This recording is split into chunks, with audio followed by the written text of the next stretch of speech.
Income ടാക്സിൻ്റെ കുറച്ച് ബേസിക്കായ കാര്യങ്ങളാണ് ഈ ഒരു ക്ലാസ്സിലൂടെ നമ്മൾ നോക്കുന്നത്. ഇൻകം ടാക്സ് എന്നുള്ള വിഷയം പഠിക്കുമ്പോൾ നമ്മൾ മനസ്സിലാക്കിയെടുക്കേണ്ട, നമ്മളെ മനസ്സിലുണ്ടാവേണ്ട കുറച്ച് കാര്യങ്ങൾ. ഇൻകം ടാക്സ് നമുക്കറിയാം, നമ്മുടെ വെൽത്തിൻ്റെ ടാക്സാണ്. നമ്മുടെ സമ്പത്തുള്ള ആളുകളുടെ കയ്യിൽ നിന്ന് സർക്കാർ പണം വാങ്ങിയിട്ട് സർക്കാരിൻ്റെ ആവശ്യങ്ങൾക്കും സാധുക്കളുടെ കാര്യങ്ങൾക്കും ഉപയോഗിക്കുന്ന ആ ഒരു പരിപാടിയാണ്.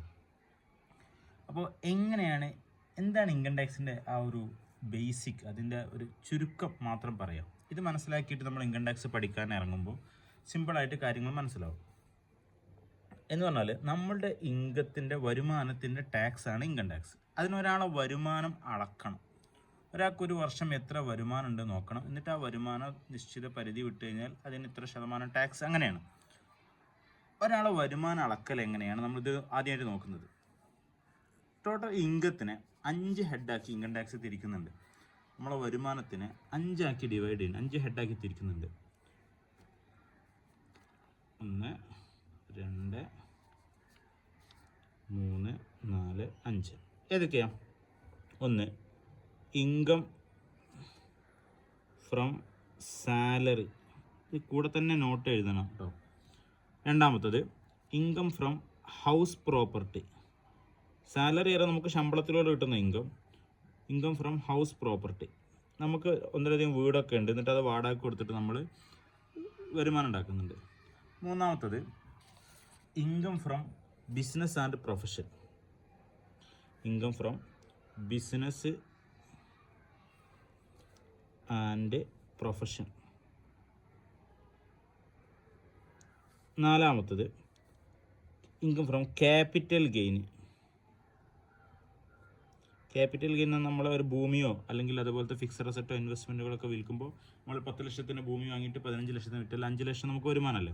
അതാണ് ക്യാപിറ്റൽ ഗെയിൻ. ആറാമത്തത് other source, income from other source. ഇനി ഇതിൽ മേലെ പറഞ്ഞല്ലാത്ത വേറെ എന്തെങ്കിലും ഉണ്ടെങ്കിൽ അതല്ല. ഇങ്ങനെ ഇൻകത്തിനെ 5 ഹെഡാക്കി തിരിക്കുന്നുണ്ട്, ഇത് മനസ്സിലാക്കാം. ഓക്കെ, ഇപ്പോൾ ഞാനൊരു എക്സാമ്പിൾ എഴുതിയിട്ട് കാണിക്കാം. എനിക്ക് എൻ്റെ ഒരു വർഷത്തെ ഇൻകമാണ് നോക്കുന്നത്. ഇതിപ്പോൾ ഏതാ വർഷം? 2000 നമ്മളെ ഫിനാൻഷ്യൽ ഇയറൊക്കെ ഏപ്രിൽ ടു മാർച്ച് അല്ല ഉണ്ടാവുക. അപ്പോൾ ഇത് 2025 ടു 26 വർഷം. ഈ വർഷം ഞാൻ ടാക്സ് കൊടുക്കേണ്ടത് കഴിഞ്ഞ വർഷത്തെ എൻ്റെ വരുമാനത്തിനാണ്. കഴിഞ്ഞ വർഷം പ്രീവിയസ് ഇയർ ഏതാ? 2024 25. 2024 ഏപ്രിൽ ടു 25 മാർച്ച് വരെയുള്ള പ്രീവിയസ് ഇയറിനാണ് ഞാൻ ഈ വർഷം ടാക്സ് കൊടുക്കേണ്ടത്. ഇതിനാണ് പ്രീവിയസ് ഇയർ എന്ന് പറയും. ഇത് അസസ്മെൻറ്റ് ഇയറാണ്. എൻ്റെ ഇൻകം ഞാൻ കാൽക്കുലേറ്റ് ചെയ്യുന്ന ഇയർ. ഈ അസസ്മെൻറ്റ് ഇയറിൽ ഇക്കൊല്ലം ഞാൻ കൊടുക്കേണ്ടത് കഴിഞ്ഞ വർഷത്തെ വരുമാനത്തിൻ്റെ ഇൻകമാണ്. പ്രീവിയസ് ഇയർ എന്താ, അസസ്മെൻറ്റ് ഇയർ എന്താന്ന് മനസ്സിലാക്കണം. അപ്പോൾ എൻ്റെ കഴിഞ്ഞ വർഷത്തെ സാലറി, എനിക്കൊരു 3 ലക്ഷം സാലറി കൂടെ വരുമാനം ഉണ്ടെന്ന് വിചാരിക്കുക. ഹൗസ് പ്രോപ്പർട്ടി, എനിക്ക് 1-2 വീടുണ്ട്, അതൊക്കെ ഞാൻ വാടക കൊടുത്തിട്ട് 1,50,000 എനിക്ക് വാടക കിട്ടിയെന്ന് വിചാരിക്കുക. ബിസിനസ് ആൻഡ് പ്രൊഫഷൻ ഒന്നുമില്ലയെന്ന് വിചാരിക്കുക. ക്യാപിറ്റൽ ഗെയിൻ, എന്തൊരു ഭൂമി വിറ്റ കാരണത്താൽ എനിക്കൊരു 4 ലക്ഷം രൂപ വരുമാനം കിട്ടിയിട്ടുണ്ട്. അതർ സോഴ്സ് ഒന്നുമില്ല വിചാരിക്കാം. ഇപ്പോൾ ടോട്ടൽ എൻ്റെ കഴിഞ്ഞ വർഷത്തെ ഇൻകം എത്രയായി? 4 7 8,50,000 ആയല്ലോ. ഇതാണ് എൻ്റെ gross total income. Gross total income എന്ന് പറയും. എൻ്റെ ഇതാണ് എൻ്റെ ടോട്ടൽ വരുമാനം. പക്ഷേ ഇൻകം ടാക്സ് നമുക്ക് ഒരുപാട് ഡിഡക്ഷനുകൾ അനുവദിക്കുന്നുണ്ട്. അപ്പോൾ നമ്മൾ ഇതിൽ നിന്ന് കുറച്ച് നമ്മുടെ വരുമാനത്തിൽ നിന്ന് കുറച്ച് നമുക്ക് കുറക്കാം. ഡിഡക്ഷൻ നമ്മൾ കുറച്ചൊക്കെ പഠിക്കാൻ തന്നെ ഉണ്ട്. 8C 8D 8E ഇങ്ങനെ ഒരുപാട് സെഷനിലായിട്ട് നമ്മളെ മെഡിക്കൽ വിഷയങ്ങൾ, എഡ്യൂക്കേഷനുമായി ബന്ധപ്പെട്ട എക്സ്പെൻസുകൾ, വീടുണ്ടാക്കിയതുമായി ബന്ധപ്പെട്ട എക്സ്പെൻസുകൾ, ഇങ്ങനെ തുടങ്ങി ഒരുപാട് എക്സ്പെൻസുകൾ നമുക്ക് ഡിഡക്റ്റ് ചെയ്യാൻ പറ്റും. അതെല്ലാം കൂടി ഞാനൊരു 60,000 രൂപ ഡിഡക്റ്റ് ചെയ്ത് വിചാരിക്കാം, മൈനസ്. അപ്പോൾ എനിക്ക് എത്രയായി? 7,90,000 രൂപയാണ് എൻ്റെ ഇൻകം. ഇതാണ് എൻ്റെ നെറ്റ് ടോട്ടൽ ഇൻകം, അല്ലെങ്കിൽ ടാക്സബിൾ ഇൻകം എന്ന് പറയും. ടാക്സബിൾ ഇൻകം എന്നും പറയും.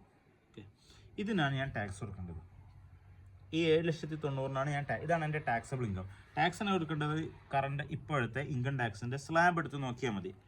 ഇപ്പോഴത്തെ ഇൻകം ടാക്സിൻ്റെ സ്ലാബ് എന്ന് പറഞ്ഞാൽ ലേറ്റസ്റ്റ് 0 to 4 ലക്ഷം വരെ നമ്മൾ ടാക്സ് കൊടുക്കേണ്ടതില്ല. 4 to 8 ലക്ഷം വരെ 5% ടാക്സ് കൊടുത്താൽ മതി. അപ്പോൾ എനിക്കിപ്പോൾ എത്ര വരുന്നുള്ളൂ, 7,90,000 0 to 4% വരെ 0 to 4 ലക്ഷം വരെ ടാക്സ് ഞാൻ കൊടുക്കണ്ട. 4 എന്ന് പറഞ്ഞാൽ 4 ലാക്കാണ്. 4 ലാക്ക് വരെ ഞാൻ ടാക്സ് കൊടുക്കണ്ട. 4 ലക്ഷത്തിൻ്റെ മേലേക്ക് 8 ലക്ഷം വരെ 5%. അപ്പോൾ എൻ്റെ ഇത് 3 ലക്ഷത്തി ഞാൻ എത്രയേ കൊടുക്കേണ്ടുള്ളൂ, 3,90,000-ൻ്റെ 5% ടാക്സ് കൊടുക്കേണ്ടുള്ളൂ. പിന്നെ ടാക്സിൻ്റെ 4% സെസ് ഉണ്ടാവും, അത് വേറെ പിന്നെ പഠിക്കാം. ഇങ്ങനെയാണ് ടാക്സ് കൊടുക്കേണ്ടത്. ഇവിടെ കണക്കനുസരിച്ച് ഇത്രയും ടാക്സ് കൊടുക്കേണ്ടല്ലോ, ഞാനൊന്നും ടാക്സ് കൊടുക്കണ്ട. 12 ലക്ഷം വരെ നമുക്ക് ഇൻകത്തിന് ടാക്സ് കൊടുക്കാതെ മാറാനുള്ള ഡിഡക്ഷനൊക്കെ അനുവദിക്കുന്നുണ്ട്. എന്തായാലും അതൊക്കെ പുതിയ പ്രൊവിഷനുകളാണ്. ഇവിടെ നമ്മൾ മനസ്സിലാക്കുന്നത് ഇത്രയാണ്. ടോട്ടൽ ഇൻകത്തിനെ 5 ഹെഡാക്കി തിരിച്ചിട്ടുണ്ട്. Salary, house property, business or profession, അതേപോലെ തന്നെ ക്യാപിറ്റൽ ഗെയിന്, അതർ സോഴ്സ്. എന്നിട്ട് ഗ്രോസ് ടോട്ടൽ നമ്മൾ ഡിഡക്ഷൻ കുറക്കും, കിട്ടുന്നതാണ് നമ്മുടെ ടാക്സബിൾ ഇൻകം.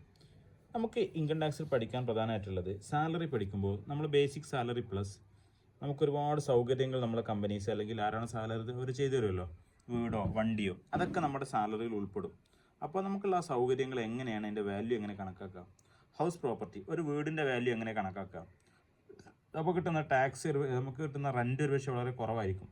അപ്പോൾ ഇൻകം ഫ്രം ഹൗസ് പ്രോപ്പർട്ടി ആ റെൻറ്റ് മാത്രമല്ല, ആ വീടിൻ്റെ ഫെയർ വാല്യൂ കൂടി പരിഗണിച്ചിട്ടായിരിക്കും. പിന്നെ ബിസിനസ് ഓർ പ്രൊഫഷൻ, ക്യാപിറ്റൽ, ഇതൊക്കെ എങ്ങനെയാണ് ഇതിലൊക്കെ വരുമാനം കണ്ടെത്തുക എന്നാണ് പ്രധാനമായിട്ട് പഠിക്കുന്നത്. പിന്നെ ഡിഡക്ഷൻസ് എന്തൊക്കെയാണെന്നുള്ളതും നമ്മുടെ ഡിഡക്ഷൻസ് എന്തൊക്കെയാണുള്ളതും കൂടെ ഇപ്പോൾ നമ്മൾ പഠിച്ചു. പ്രീവിയസ് ഇയർ എന്താ, അസസ്മെൻറ്റ് ഇയറാം എന്താ. ഒരു കാര്യം കൂടി ഇൻകം ടാക്സിൽ പ്രധാനമായിട്ട് പഠിക്കാനുണ്ട്. അതായത് ആരാണ് ഇൻകം ടാക്സ് കൊടുക്കേണ്ടത്. അതായത് അസസി എന്ന് പറയും, അസസ് ചെയ്യപ്പെടുന്ന ആൾ. അസസി ആരാണ്? ഒരു അസസി. അസസി എല്ലാ ഇന്ത്യൻ റെസിഡൻസ്, ഇന്ത്യയിൽ താമസിക്കുന്ന എല്ലാവരും എന്ത് ചെയ്യണം. അസസ്മെൻറ്റ് രണ്ടായി തിരിച്ചിട്ടുണ്ട്. ഇന്ത്യയിലെ റെസിഡൻറ്റ് ഇന്ത്യയിൽ താമസിക്കുന്ന ആളുകൾ അപ്പോൾ ഒരാളെ റെസിഡൻഷ്യൽ സ്റ്റാറ്റസ്, ഒരാൾ ഇന്ത്യയിൽ താമസിക്കുന്ന ആളാണോ അല്ലേ എന്നത് എങ്ങനെ തീരുമാനിക്കാം.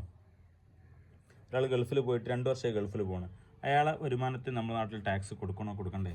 അപ്പോൾ ഒരാളെ റെസിഡൻഷ്യൽ സ്റ്റാറ്റസ്, ഇന്ത്യയിൽ താമസിക്കുന്ന ആളാണ്, അയാൾ ഇന്ത്യയിൽ റെസിഡൻ്റ് ആണ് എന്ന് എങ്ങനെ തീരുമാനിക്കും, അതിനുള്ള മാനദണ്ഡം എന്തൊക്കെ, അതും കൂടെ ഒരു അസസിനെ പറ്റി പറയുമ്പോൾ നമ്മൾ പഠിക്കേണ്ടതുണ്ട്. അതിനൊരു 3 സ്റ്റേജുകളൊക്കെ ഉണ്ട്.